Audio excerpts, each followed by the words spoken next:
নমস্কাৰ ছাত্ৰসকল আপোনালোকক মই আজি এটা কাম কৰি দেখাম বুলি ভাবিছোঁ কাম মানে সেইটোৱেই যে আমাৰ যেহেতু 2024 আৰু 25 চনৰ শিক্ষা বৰ্ষটো গুচি গ'ল বুলিয়ে কৈছোঁ কাৰণ এপ্ৰিল 1 অহাৰ লগে লগে আমাৰ এতিয়া নতুন ক্লাছটো আৰম্ভ হ'ব বুলি ক'ব পাৰোঁ গতিকে এতিয়া শিক্ষা ক্ষেত্ৰৰ পৰা যিবিলাকে মানে ট্ৰান্সফাৰ লৈ যাব তেওঁলোকক আমি কেনেকৈ এৰুৱাই দিম শিক্ষা ক্ষেত্ৰৰ পৰা সেইটো আমি অলপ জানিবলৈ চেষ্টা কৰোঁ ছাত্ৰসকল শিক্ষা ক্ষেত্ৰৰ পৰা কেনেকৈ উলিয়াই দিয়া হয় সেইটো যদি আমি জানিবলৈ যাওঁ কথা কিছুমানে জানিব লাগিব যেনেকৈ আমি যেতিয়া কোনোবা শিক্ষাৰ্থীক ট্ৰান্সফাৰ কৰি দিওঁ শিক্ষা ক্ষেত্ৰৰ পৰা তেতিয়া আমি সাৰ্টিফিকেট উলিয়াব লাগিব সাৰ্টিফিকেট উলিয়াৰ পিছতহে যেটো নাম এই নামটো ড্ৰপ বক্সত গুচি যায় মানে ধৰি লওক আপোনালোকক মই দেখুৱাই আছোঁ প্ৰেক্টিকেলি মই তাৰপাছত লগে লগে মানে কৈও যাম কথাবোৰ এইটো চাওক ড্ৰপ বক্স দেখিছে নহয় ড্ৰপ বক্সত কেতিয়া আহে যেতিয়া আমি ট্ৰান্সফাৰ কৰি দিওঁ ন এইটো ট্ৰান্সফাৰ ধৰি লওক এইটো ষ্টুডেণ্ট ট্ৰান্সফাৰ কাৰণ সাৰ্টিফিকেট দিব লাগিব আমি এতিয়া ক্লাছ 5 আৰু ক্লাছ 8ক কাৰণ সিহঁতে বেলেগ স্কুল বিদ্যালয়লৈ যাব যদিহে তেওঁলোকে মন যায় কিন্তু অকল সিহঁত বুলি নহয় বেলেগ ক্লাছৰো ধৰি লওক ক্লাছ 2 3 4 বা 6 7 ৰ যদি কোনোবা বেলেগ বিদ্যালয়লৈ যাব বিচাৰে তেতিয়া আমি সিহঁতক মানে ট্ৰান্সফাৰ সাৰ্টিফিকেট দিব লাগিব গতিকে হেবাবে আমি এটা ডিজিটেল ট্ৰান্সফাৰ সাৰ্টিফিকেট দিব লাগে এই ডিজিটেল ট্ৰান্সফাৰ সাৰ্টিফিকেট আমি কেনেকৈ উলিয়াম শিক্ষা ক্ষেত্ৰত আপোনালোকে এনেকৈ হেৰি কৰি ল'ব মানে কি কয় লগইন কৰি ল'ব তাৰপাছত এইটো চাওক ইয়াত ড্যাশবোৰ্ডত টিপিব আৰু মই ড্যাশবোৰ্ডত টিপি দিলোঁ ড্যাশবোৰ্ডত টিপাৰ পিছত এইটো আহিছে মানে এইটো স্ক্ৰল ডাউন কৰি দিব এইটো একেবাৰে শেষত এইটো চাওক তলত ষ্টুডেণ্টছ ট্ৰান্সফাৰ সাৰ্টিফিকেট বুলি আছে আপোনালোকে দেখি পাই আছে চাগে ষ্টুডেণ্টছ ট্ৰান্সফাৰ সাৰ্টিফিকেট বুলি ইয়াত ট্ৰান্সফাৰ সাৰ্টিফিকেটৰ আপোনালোকে ক্লিক কৰিব এইটো চাওক আহি গ'ল এতিয়া কোনটো ক্লাছৰ কাৰণে দিব আপোনালোকে ইয়াক চিলেক্ট কৰিব ক্লাছটো পাৰ্টিকুলাৰ ক্লাছৰ হেৰিটো চিলেক্ট কৰিব ধৰি লওক ক্লাছ 4 বা 5 ধৰি লওক ক্লাছ 5 আপোনালোকে ট্ৰান্সফাৰ দিব বিচাৰিছে বা সিহঁতে বেলেগ স্কুলত যাব এতিয়া পাছ হৈ গ'ল তেতিয়া মানে কি কৰিব এইটো চাওক এইটো আপোনালোকে এইটো ট্ৰান্সফাৰ দেখিছে নহয় এইটো ট্ৰান্সফাৰ সাৰ্টিফিকেট আপোনালোকে কি কৰিব ইয়াত আপোনালোকে এনেকৈ এইটো চাওক এইটো ট্ৰান্সফাৰ সাৰ্টিফিকেট দেখিছে নহয় ইয়াত আপোনালোকে হেৰি কৰিব টিপি দিব ট্ৰান্সফাৰ এইটো চাওক তাৰপাছত কি কৰিব ইয়াত দেখুৱাইছে নহয় এইটো ইজ शी অৰ হি প্ৰমোটেড চাওক প্ৰমোটেড কৰা হৈছে নেকি সুধিছে আৰু এইটো চাওক ইয়েছ প্ৰমোট হ'ল মানে পাছ হৈ গ'ল আৰু ন বুলি ক'লেতো নহ'ব ন বুলি ক'লেতো আকৌ একেটা ক্লাছতে থাকিব গতিকে সেইকাৰণে আমি কি কৰিব লাগিব এইটো ইয়েছ দিব লাগিব তাৰপাছত হি she bears a good bad character এইটো character certificate ইয়াত মানে লগতে থাকি যায় কাৰণ এইটো চাওক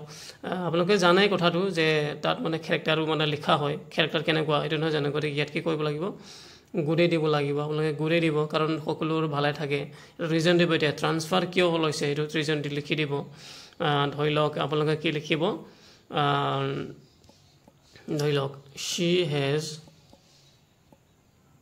passed the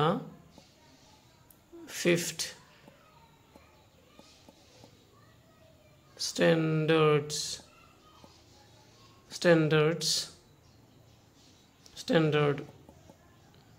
she has passed the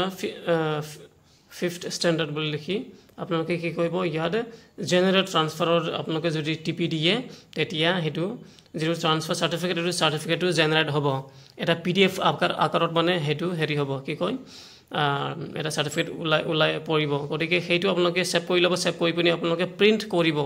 আৰু প্ৰিন্ট কৰাৰ পিছত তলত এটা মানে হেডৰ আৰু বিদ্যালয়ৰ হেডৰ এটা সাৰ্টিফিকেট মানে সিগনেচাৰ দিয়াৰ এটা হেৰি জেগা থাকিব তাত সিগনেচাৰ লিখি পিনি আপোনালোকে পঠাই দিব তাত অকল হেডৰ নহয় আৰু বেলেগৰ থাকিব পাৰে যদি যাৰে নহওক যদিহে কাৰোবাৰ হেৰি লাগে কি কয় সিগনেচাৰ লাগে তেওঁৰ সিগনেচাৰ লৈ পিনি আপোনালোকে যিখন বিদ্যালয়ত যাব সেইখন বিদ্যালয়ত এই যিটো সাৰ্টিফিকেট দিলেই হয় কিন্তু অকল সেইটো সাৰ্টিফিকেট বুলি নহয় যদি আপোনালোকে অফলাইন সাৰ্টিফিকেট যদি দিব বিচাৰে তেতিয়াহ'লে আপোনালোকে এই সাৰ্টিফিকেটটো দি দিব আৰু লগতে এইটোতো দিবই লাগিব কাৰণ এইটো যদি নিদিয়ে আপোনালোকৰ যিটো নাম সেই নামটো কিন্তু আপোনালোকৰ হেৰিৰ পৰা শিক্ষা ক্ষেত্ৰৰ পৰা মানে হেতু আতৰি নাযায় মানে কথাটো হেতু এতিয়া যেতিয়া আপুনি ট্ৰান্সফাৰ সাৰ্টিফিকেটটো যেতিয়া আপুনি হেৰি কৰিব জেনাৰেট কৰাৰ পিছত আপোনালোকক দেখুৱাই আছোঁ মই এইটো চাওক ড্ৰপ বক্স ষ্টুডেণ্টছ ন এই ড্ৰপ বক্স ষ্টুডেণ্টত মানে নামটো আহি যায় গতিকে সেইটোৱে মানে কথাটো এইটো চাওক ইয়াত যিমানবোৰ বিদ্যালয় আছে ধৰি লওক ইয়াত নং 2 নং ফুলবাৰী ব্লক LPS ইয়াত এনেকৈ মানে ইয়াত আহি যায় মানে সেইটো তাৰপিছত এইটো তেওঁলোকে যেতিয়া এই যিখন বিদ্যালয়ত যাব আপোনালোকৰ বিদ্যালয়ৰ পৰা যিবিলাকে যাব যি শিক্ষাৰ্থীবিলাকে যাব তেওঁলোকে যিখন বিদ্যালয়লৈ যাব সেইখন বিদ্যালয়ৰ ষ্টাফবোৰে বা শিক্ষয়িত্ৰীবোৰে তেওঁলোকৰ হেৰিলৈ শিক্ষা ক্ষেত্ৰলৈ সেইটো ইম্পৰ্ট কৰিব লাগিব তাৰপাছত লগে লগে তেওঁলোকৰ যিটো শিক্ষা ক্ষেত্ৰত গুচি যাব আমি এনেকৈ মানে শিক্ষা ক্ষেত্ৰত ট্ৰান্সফাৰ কৰি ল'ব পাৰোঁ মানে যিটো হেৰি ছাত্ৰ ছাত্ৰীৰ নাম সেইটো এনেকৈহে ট্ৰান্সফাৰ কৰোঁ গতিকে আপোনালোকে যদিহে আৰু যদি কিবা এটা ডাউট আছে আপোনালোকে কমেণ্ট কৰিব আপোনালোকক মই ভালদৰে আকৌ দেখুৱাই দিম এতিয়া মই দেখুৱাই দিলোঁৱেই আৰু যি কৰিব লাগে গোটেইটো ক'লোৱেই অকল সেইটো নহয় দেই ছাত্ৰসকল যেতিয়ালৈকে মানে অকল সেয়াত নহয় আপোনালোকৰ যিটো ইউডাছ প্লাছতো আপোনালোকে হেৰি কৰিব লাগিব মানে দ্ৰৱস্ত দিব লাগিব সেইটো কিন্তু অলপমান বেলেগ ধৰণৰ সেইটো মই আপোনালোকক দেখুৱাম যেতিয়া সময়টো আহে তেতিয়া দেখুৱাই দিম গতিকে ছাত্ৰসকল ইয়াৰ পৰা আপোনালোকে উপকৃত হ'ব বুলি বা হ'ল বুলি মই ভাবিছোঁ ধন্যবাদ